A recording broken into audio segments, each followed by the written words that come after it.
Welcome back to Talk of the Town on 99.7, 1450 WHTC and WHTC.com.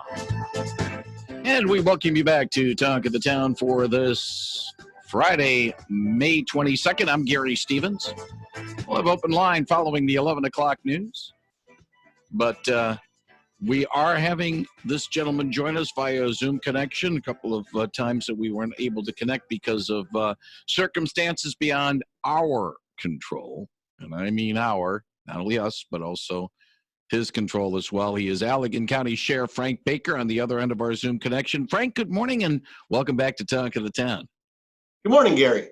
Glad you are with us. And you cannot join in the Zoom connection. It's only between Frank and I. But you can join via the telephone at 395-1450, 395-1450.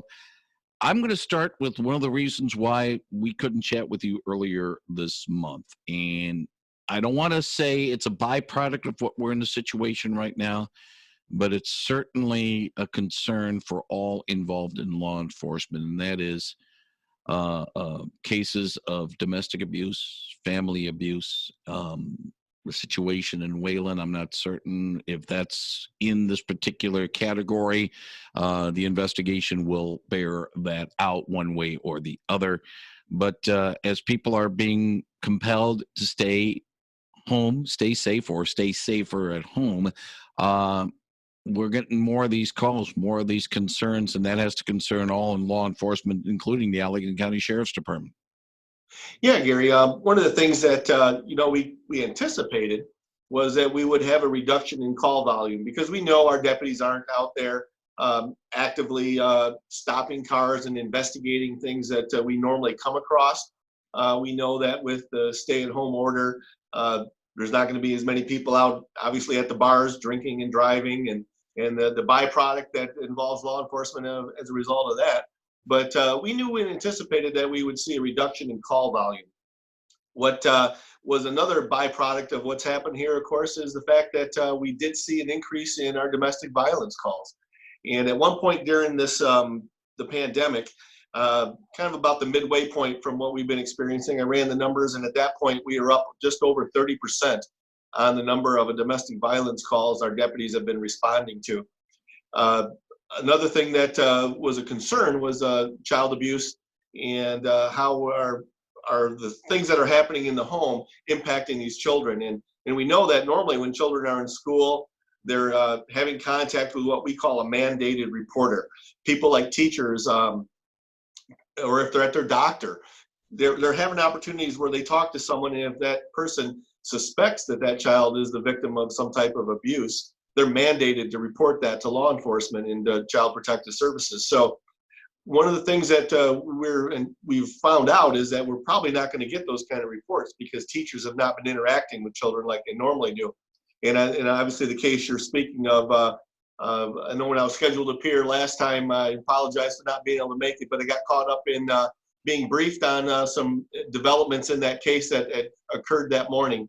And I think it was important for me to be a part of that. So I apologize for not being able to make it, but sometimes some of my duties do get in the way occasionally. That's certainly understandable. That's why I said the circumstances beyond our control in that situation. And we've talked about it with other lawmen, and I think I've talked about it with you as well. The domestic violence or the domestic abuse call is probably, it's among the top 5 of the ones that sheriffs, deputies, and law enforcement officers don't want to hear, because most of the time tensions are very high, and a lot of times the law enforcement officers are on the receiving end of some untoward situations. Yeah, it's not uncommon for, you're there to help, and you're trying to resolve a situation that for whatever reasons is progressed to the point where sometimes violence is taking place. And it's easy for these emotions to kind of swing both directions. Sometimes they recognize you're there trying to help, and other times they assume that your help isn't going to be needed or they don't want it, and it can swing back and be directed towards our officers. So yeah, it's a very emotional time in people's lives when they're experiencing domestic violence and are a part of that, and that's something that's tragic. We don't like to see it. I really feel bad for children who are in that environment, because obviously it's been kind of a correlation between if they grow up in that environment of witnessing that, being a part of that, they also then exhibit that type of behavior with their partners later in life. So it's a big concern, and we do our best to try to address it and hopefully be successful in that. If you got a question for Allegan County Sheriff Frank Baker, he'll be happy to take it at 395-1450, 395-1450. Sometimes we think of providence, his providence, of things that at the time we don't think of it as a big deal, but then now we look at back and saying, whoa, glad we did what we did. A few years ago, a lot of fanfare, and rightly so, Frank, about the new Allegan County Jail at the old Hayworth seating plant up on the north side of Allegan. I want to talk about that in a moment, but I do want to get to a caller. Good morning. You're on the line with Allegan County Sheriff Frank Baker. Oh, good morning, Mr. Stevens. Good morning, Sheriff Baker. You do a wonderful job for people in Allegan County.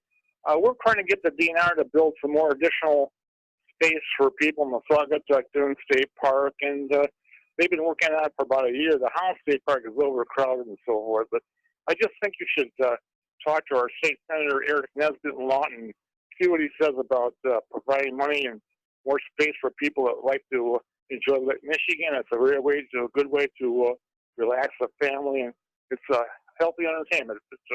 You might want to talk to Mr. Nesbitt and Mary Whiteford from Casper Township about it. So thank you. Have a good day. Appreciate the call. Thank you very much for the call. That's not in your jurisdiction in terms of policy. You're just enforcing the laws, but certainly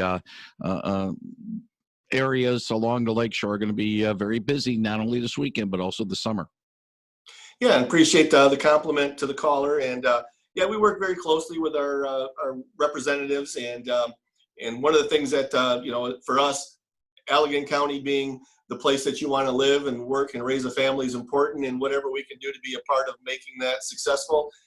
Certainly glad to have those discussions. I know we've been working with them and the DNR regarding the shooting range that's just outside of Allegan County, trying to make sure that we can have that be a part of the community that is successful. I know there were some recent complaints regarding a lot of the noise, and we're working with the DNR to try to find ways to abate that and to make sure that we're good neighbors out there, but also that we can allow people that chance to be able to participate in shooting sports. That it's sometimes a challenge for people to find a place that they can safely shoot, and we're hoping to make that a success out there. And they made a lot of great improvements, but our parks and our opportunities for recreation are important to us in Allegan County. So appreciate that tip. Appreciate the call. 395-1450 if you have a question for Allegan County Sheriff Frank Baker. Before the caller, Frank, I was mentioning about Providence and the fact that a few years ago, the Allegan County Jail, the new setup on the north side of Allegan is very nice, and it's very much a state-of-the-art situation. I hate to think of what we're going through right now with COVID-19 and trying to keep people safe. I would hate to think that this facility was not going to be available, and you'd have to try to deal with keeping prisoners safe under the old jail and the old courthouse, the old jail situation you had there for many, many years. Yeah, exactly what you said, the providence of this, because that old facility, for those that had the opportunity to be inside it, it was nothing at all like what we are in now. And it was a linear design jail from back in the early 60s, and it had been significantly remodeled over the years, additions put on. And obviously they weren't part of the original design, so they were kind of haphazardly attached here and there.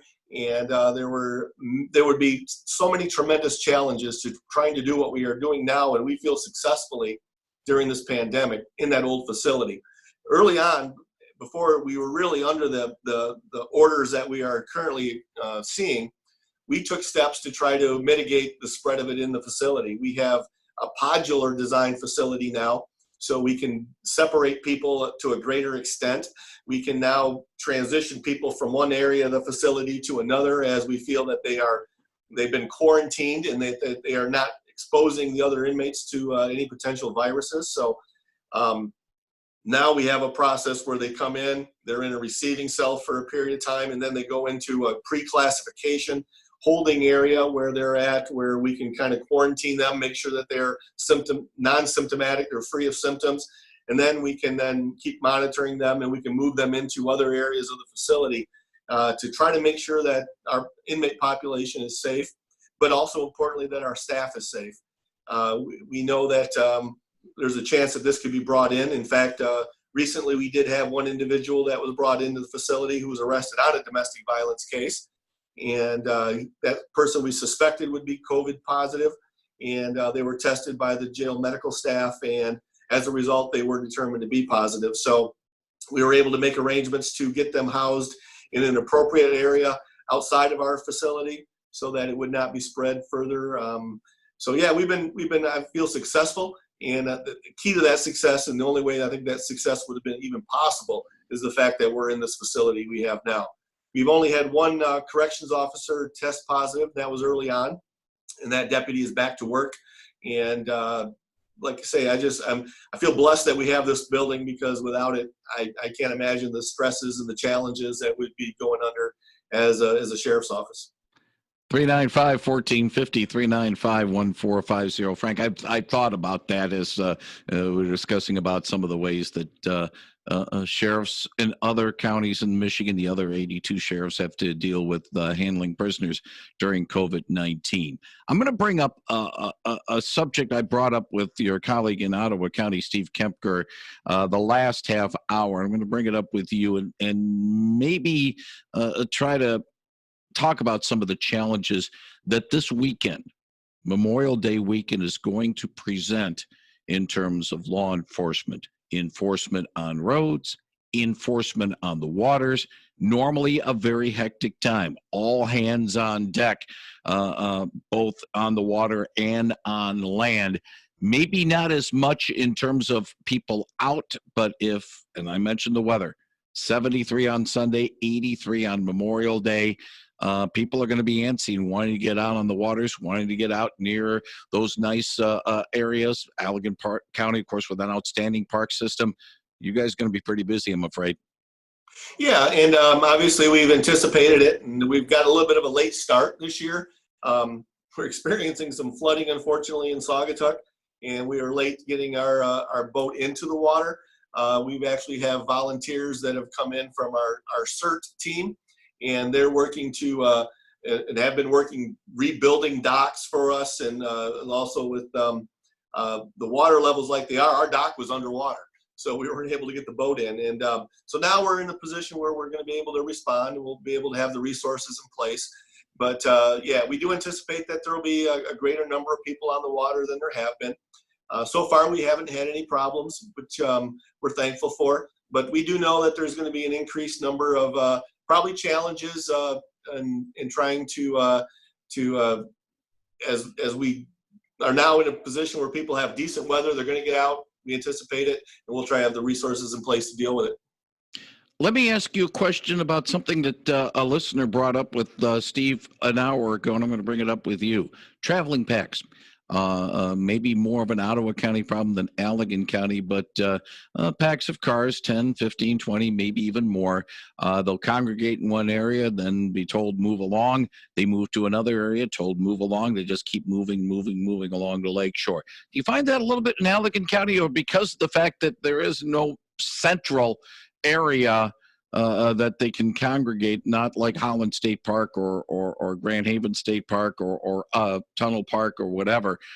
It's not as big of a problem in Allegan County as it is maybe, say, north or maybe south in South Haven as well. No, I don't think we've really experienced that to some extent. I think we're probably one of those areas maybe they pass through on the way to one of the other ones. Saugatuck obviously is different. We do have a challenge there. We have some smaller areas that we have some challenges in, some township parks.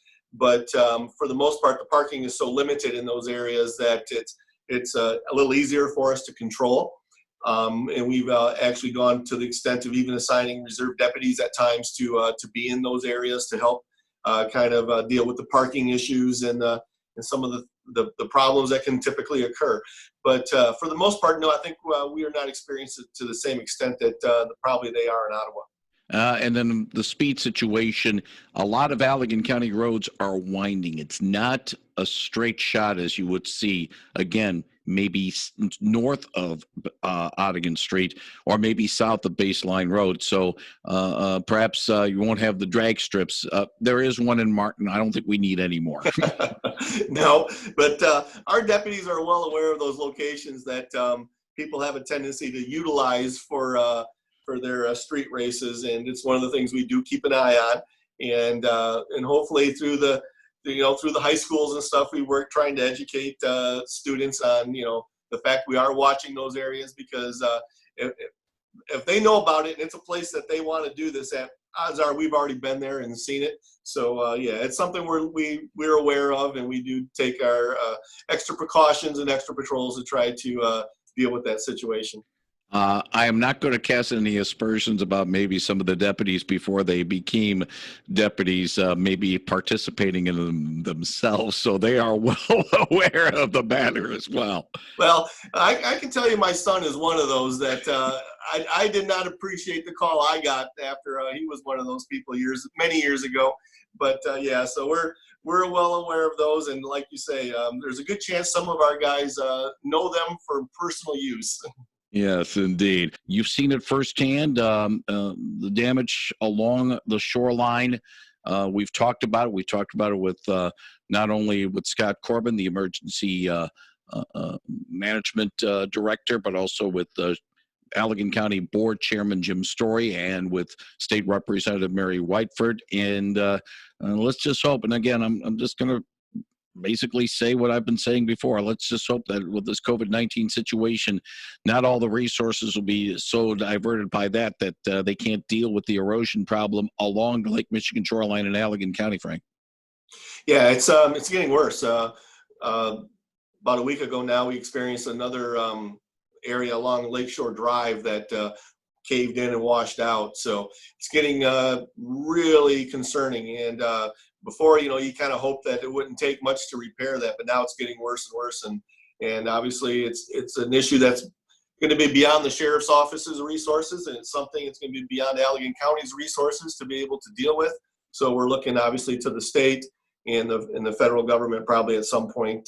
This is not just Allegan, it's not just West Michigan, it's all of Michigan, and it's even other states. This is something that the Great Lakes are experiencing across the lake from us. So it's a big concern, it's a big issue, and it's something that's going to need to be addressed because the local resources just aren't there to be able to deal with it.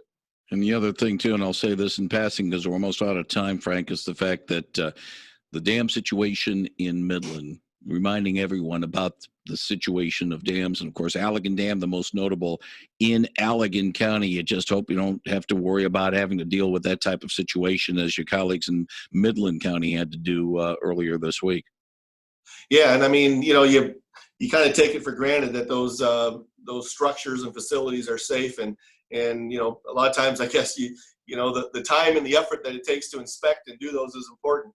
I know we had a small earthen dam over on the east side of the county that experienced some concern about breaching, and repairs were made, but that was on a much smaller scale than what they experienced over on the other side of the state. And I truly feel for those citizens over there. I know that I haven't talked personally to the sheriff over there, but I know that right now they've got to be extremely taxed between what's going on with the pandemic and then a natural disaster to that extent. I know for us, what would normally be a big deal is this lakeshore issue, and we'd be taking and devoting a lot of our resources to it. And you couple that with the pandemic, I can't imagine what it's like over in Midland right now. So I'm thankful that we're not experiencing that, and I feel bad for those citizens. And our prayers are obviously with them and their families, and hopefully they can get through this. Frank Baker, we'll talk next month. I appreciate your time. Thank you for joining us today. Thank you, Gary. And that is Allegan County Sheriff Frank Baker on 99.7 and 1450 WHTC.